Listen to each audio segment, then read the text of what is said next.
안녕하세요. 평소 듣기만 하다가 용기를 내서 제 사연을 보내보려 하는 평범한 40대 초반의 여자입니다. 결혼한 지는 11년 차이고요. 오늘 제가 말씀드릴 저의 사연은 바로 제 시어머니와 남편의 대대손손 이어지던 집안에 관한 것입니다. 무엇을 들어도 상상 이상일 테니 각오 단단히 하시고 사연을 들어주시길 바래요. 괜히 타자를 치는 지금 제 손에 땀이 차는 듯 하네요. 저는 맞선을 보고서 저희 남편과 결혼했습니다. 지금은 간암투병을 하다가 돌아가셨지만 11년 전에는 제 옆에 살아계셨던 아버지께서 억지로 내보낸 손자리였어요. 상당히 옛날 분이셨고 또 배움의 끈이 짧으셨던 저희 아버지는 친구들의 입을 건너 듣게 되었던 남편의 집안에 대해서 굉장히 호의적으로 생각을 하셨습니다. 시댁이 저희 친정과 가까운 동네의 자리에 있어서 서로 아는 사람들이 몇몇 있었거든요.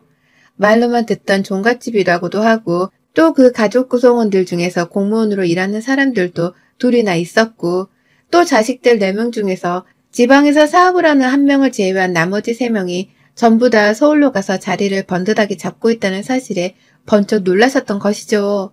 지금이야 뭐 대다수의 사람들이 직장을 구하거나 대학을 가기 위해 서울에 자리를 잡고 살고 있으니 서울살이가 여기저기 익숙하기도 하고 SNS가 발달되어 있어서 영상이나 사진으로도 서울 모습을 쉽게 접할 수가 있다지만 예전은 그러지 않았거든요. 저희 아버지 세대 때만 하더라도 누구 연고가 있거나 직장을 옮겨서 가지 않는 이상은 쉽사리 도전하기가 쉽지 않은 도시였습니다. 더군다나 시골살이가 익숙했던 저희 아버지 혹은 어머니껜 더더욱요. 그렇다 보니 아버지는 저를 억지로라도 서울에 대학을 보내려 하셨고 또 결혼도 서울 사람이랑 어떻게든 치르게 하려 하셨어요. 그 성화에 못 이겨 제가 어떻게든 공부를 해서 서울로 대학을 가기는 갔지만 결혼만큼은 제가 원하고 쉽사리 이루어질 수 있는 게 아니었습니다.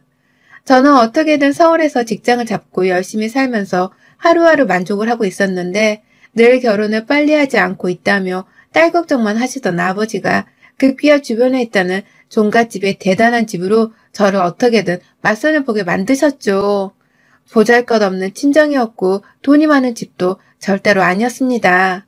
아버지는 그 당시부터 몸이 편찮으신 분이셨고 그래서 저희 어머니가 그 시골에서 밭일하고 시장 나가며 장사를 해서 돈을 벌고 계신 집안이었습니다. 그런데 이런 집안의 딸과 자신의 아들을 맞선 보게 해주겠다고 선뜻 허락을 했던 그 당시의 시댁이 좀 의아하긴 했었습니다. 어째서 나의 조건을 이리 선뜻 허락해 주셨나 싶어서 많이 좀 이상하긴 했지만 그래도 일단 맞선 자리가 생겼고 또 아버지가 소개를 시켜주신 것이라면 분명 나에게는 나쁜 자리가 아닐 것이라고 생각을 했는지라 그 자리에 나섰어요. 거기서 남편을 처음 만났고요.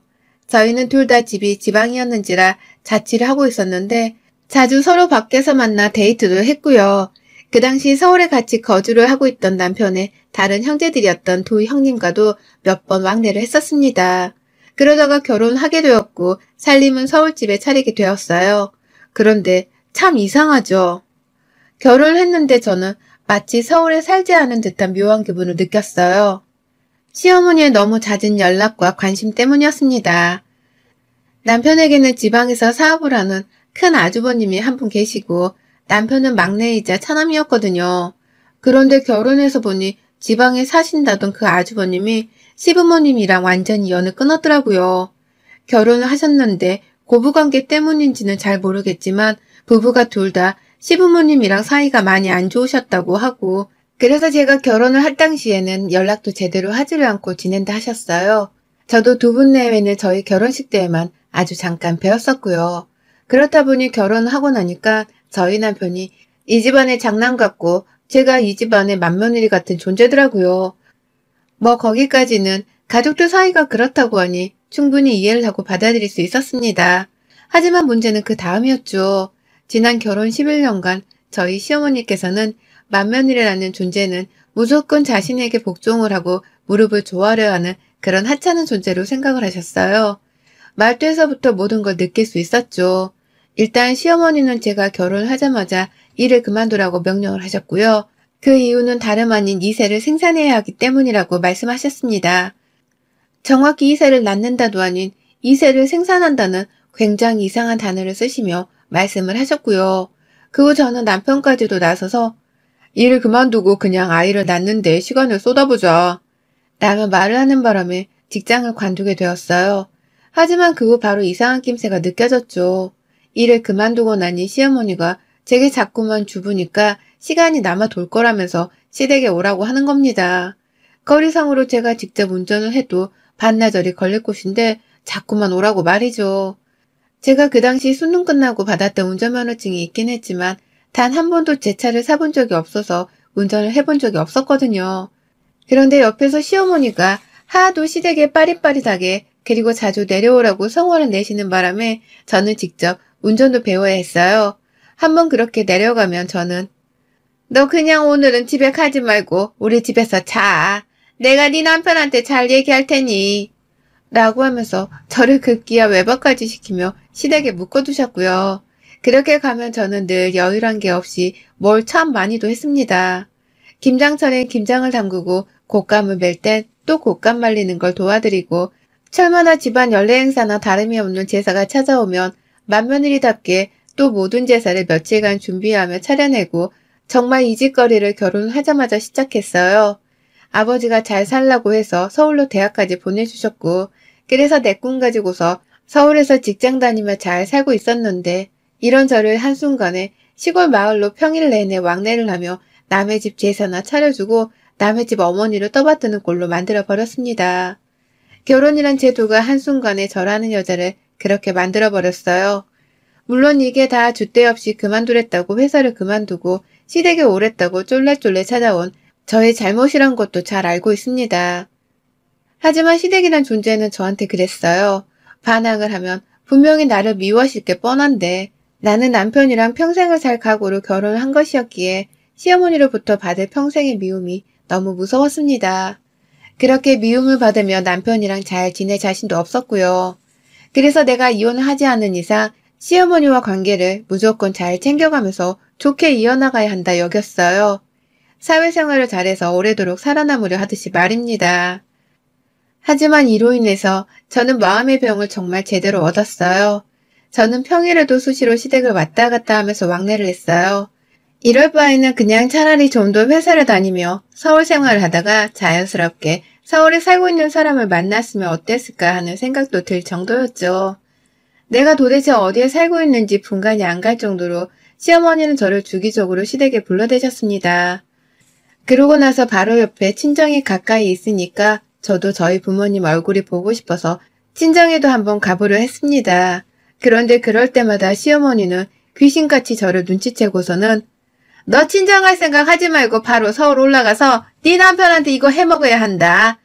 이거 금방 상하는 거라서 네가 조금만 게으름 피우면 네 남편한테 못 먹이는 거야. 알았어? 내가 네 남편한테 전화해서 먹었는지 안 먹었는지 다 확인할 거야. 라면서 말씀을 하셨어요. 꼭 쉽게 상할 만한 생선 같은 요리를 제 트렁크 안에 보란 듯이 실어 놓으시고는 빨리 서울에 가서 자기 아들한테 이걸 먹이라는 말을 신신당부하셨습니다. 그걸 처음에 전혀 눈치채지 못하고 네 하면서 넙죽 받아서는 서울로 늘 빠릿하게 돌아가곤 했는데요. 이것도 제가 나중이 되어서야 눈치를 챘어요. 그냥 며느리가 친정에 가는 꼴을 보고 싶지 않아서 빨리 서울로 보내버리려고 어머님이 냉꾀였습니다. 그러다가 7년 전 내내 임신이 되지 않아서 시댁 그리고 남편의 눈치를 보고 살던 그때 시어머니가 제게 돌이킬 수 없는 큰 죄를 저지르셨습니다. 어처구니 없게도 그 죄를 저지른 시어머니께서는 절대로 자신이 잘못했다고 인정도 하지 않으셨고 또 그 죄에 대해서 인지조차 못하셨어요. 저는 그날의 1분 1초도 다 기억을 하고 있었습니다. 그날도 시어머니가 시댁에 좀 오라면서 아주 성화를 내시는 바람에 다음날 불이 났게 시댁을 찾아갔습니다. 하라는 임신을 하지 않은 채 언제까지 홀몸으로 그렇게 있을 거냐면서 도착을 하자마자 저한테 삿대질을 하며 혼을 내시더라고요. 임신도 못하는 애인 줄 알았으면 감히 우리 집에 들이질 않았다고 하면서 말이죠. 그때 어머님께서 처음으로 그런 말씀도 하셨어요. 내가 너 대학 좋은 데 갔길래 대가리 하나는 좋은 줄 알고서 결혼하라 한 건데 임신도 못하고 있는 거 보니 머리를 제대로 굴렸을지도 모르나 보다. 그렇지 않고서야 어쩜 이렇게 온 가족들을 다 기다리는 임신 소식 하나를 들고 오지를 못하는 거니. 라고 말이죠. 내가 단지 남편보다 좋은 대학을 나왔다는 것 때문에 머리가 좋을 거라 생각을 해서 결혼을 허락하셨다고 하는 어머님의 말씀이 좀 많이 충격이었습니다. 그래서 그렇게 별 볼 일 없는 우리 집을 사돈으로 맞이하신 거고, 그래서 나를 이렇게 함부로 대해도 되는 줄 알고서 쉽사리 굴려먹으려 하는 거구나 하는 것도 알아차렸죠. 혼이 나서 기분이 나쁜데 자존심도 너무 상했고요. 그런 말을 그렇게 뻔뻔하게 하는 시어머니가 너무 미워서 눈을 어디다 둬야 할지 모르겠더라고요. 눈물이 나오려고 하는 모습을 너무 창피했던 나머지 보이고 싶지가 않았습니다. 그런데 시어머니는 그걸 보면서 너 지금 나한테 눈을 부라린 거냐? 라고 하면서 아주 노발대발을 하셨어요. 그때부터 거의 1시간 가까이 임신과 머리가 나쁘다는 것에 대한 폭언을 들어야 했고요. 바로 옆에 계시던 시아버지께서는 쟤는 또 혼이 나야 돼!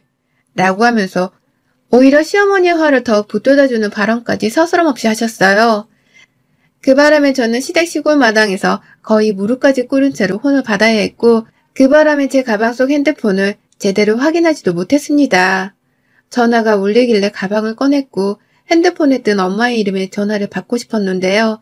시어머니가 하던 짓을 멈추라면서 마당 위에 있던 잡초를 던지신 바람에 제 눈에 흙이 들어갔어요. 그날 저는 어이가 없는 이유로 혼이 나다 눈에 흙까지 쳐맞아서는 읍내에 있던 안과에 실려가도 도망쳐 갔어요.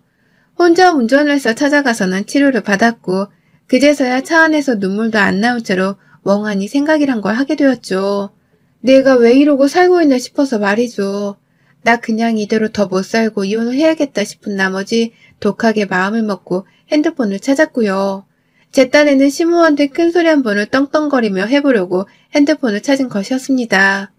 그런데 엄마한테 거의 수십 통의 부재중 전화가 와 있더라고요. 그리고 그제서야 문자의 통화 내역을 다 찬찬히 확인을 한 후에 제가 단단히 큰 실수를 했다는 것을 알았어요. 아버지가 돌아가셨더라고요. 아버지 돌아가시는 그 순간에 엄마가 계속 연락을 하셨는데 저는 그 연락을 시어머니께 혼난다고 받지를 못했었더라고요. 그러다가 제가 흙까지 눈에 맞는 바람에 안과를 가느라 시간은 더욱 지체가 되었고 그 사이 아버지는 내내 저를 기다리다가 세상을 뜨셨습니다. 갑작스런 간경변이 진행되는 바람에 쭉 입원을 하고 계시긴 하셨는데 갑자기 오전부터 상태가 좋지 못하셨다고 하더라고요. 내내 저한테 연락을 하려고 하셨음에도 불구하고 제가 전화를 받을 수 있는 상황이 아니었기 때문에 하지를 못하셨고요. 그렇게 저는 아버지의 마지막 임종을 보지 못했어요. 얼마나 재수가 없었으면 아버지 임종을 시어머니한테 잔소리를 듣느라고 보지를 못했을까요? 스스로 이런 생각을 하다 보니 내 자신이 너무 못나 보이고 정말 딱하게 그지 없었습니다. 그러다 보니 이혼이 하기 싫어지대요. 내가 왜 이혼을 해야 하나 싶더라고요. 나한테 해준 것도 없이 괴롭히고 아빠 임종도 못 보게 만든 시어머니를 그냥 그래도 떠나듯이 이혼하고 도망치려 하는 건 제대로 된 복수가 아니지 않나 싶었습니다. 그래서 제 생각이 꼬리에 꼬리를 물다가 결국 복수심으로 들끓었어요. 저는 남편과 이혼하지 않은 채 아버지 상을 다 치르고 나서 곧장 서울에서 재취업을 했어요. 취업을 했다는 소식에 시어머니는 아니나 다를까 난리를 피우셨고요. 저희 큰아주버님네가 딸들밖에 없는데 시어머니가 또 그걸 빌미로 얘기를 꺼내면서 빨리 아들을 낳아야 하는데 어딜 취업을 하냐며 당장 그만두라 하시더라고요. 그래서 제가 말씀드렸죠. 점집에 가서 애가 언제 들어서냐고 했더니만 지금 밖을 돌아다녀야 애가 들어설 기운이 찾아온다 했다고 말이죠.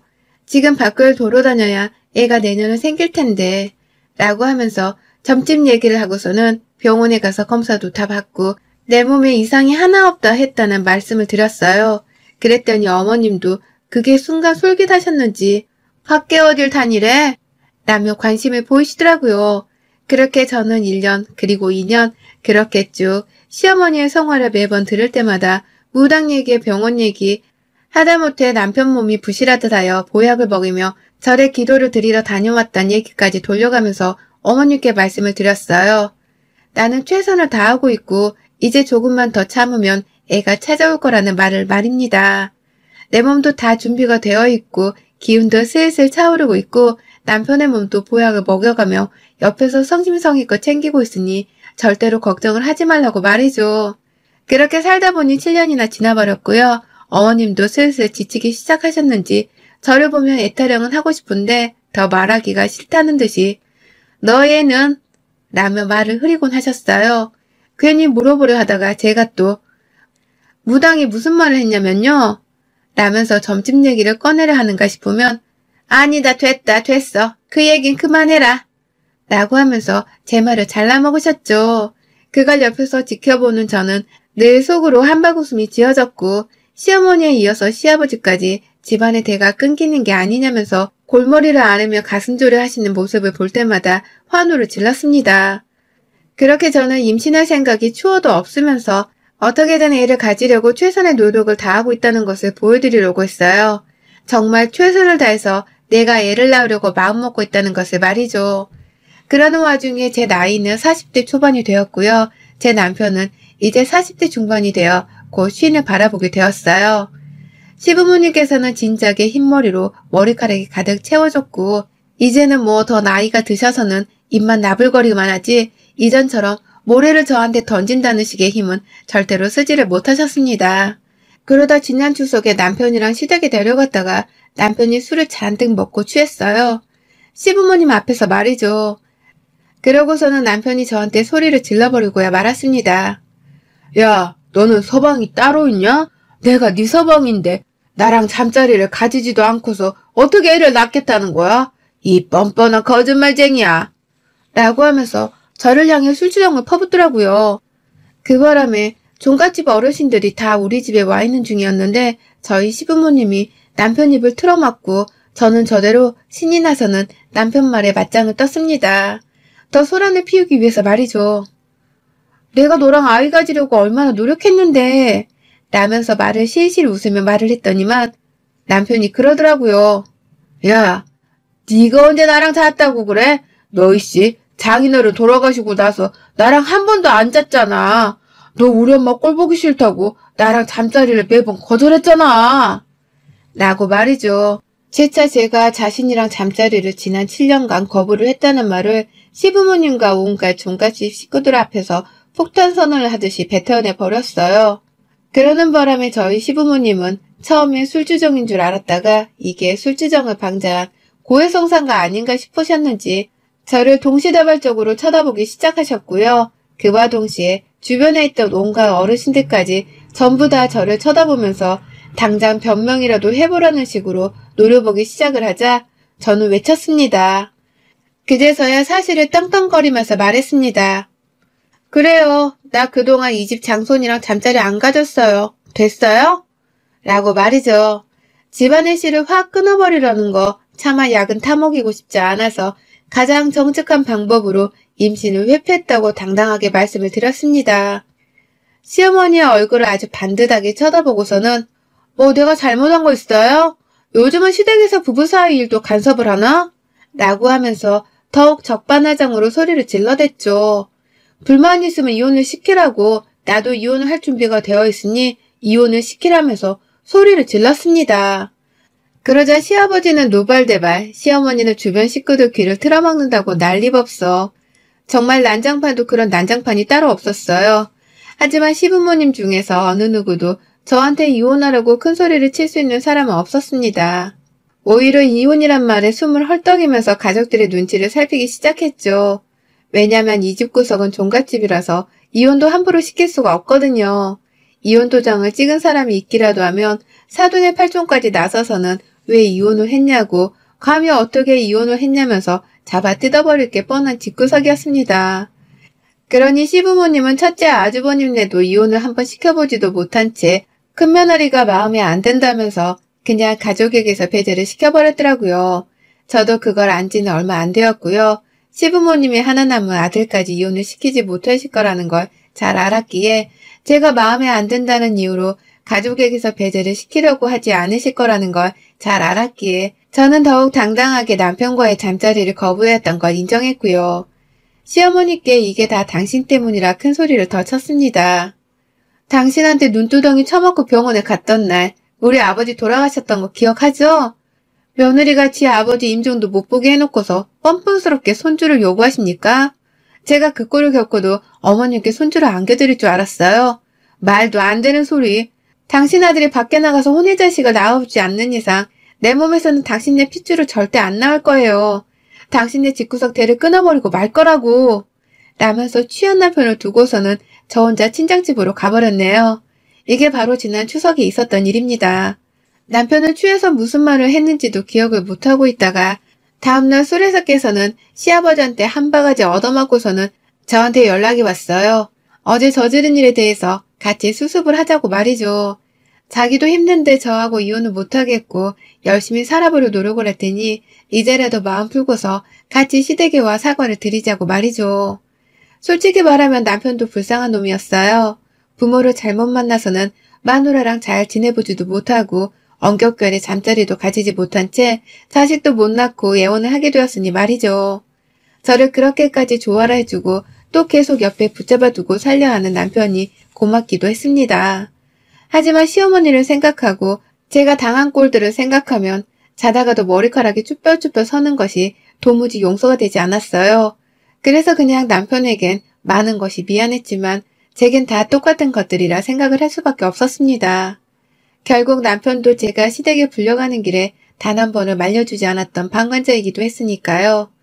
그렇게 저는 남편의 술 몇 잔에 7년간 숨겨왔던 저희 부부의 부끄러운 치부를 시댁 식구들 앞에서 만천하에 드러냈고요.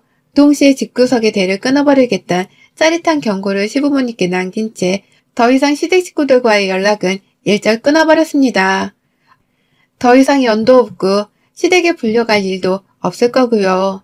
아직 충격에서 못 태어나왔는지 시어머니 연락이 없으신데 오기만 하면 보란듯이 약을 올리고서는 전화를 끊어버리려고요. 니네 집 대가 끊겼는데도 여태 정신 못 차리고 나한테 시집살이를 시키려 전화를 한 거냐면서 잔뜩 약 올릴 준비를 하고선 핸드폰을 잡고 대기 중입니다.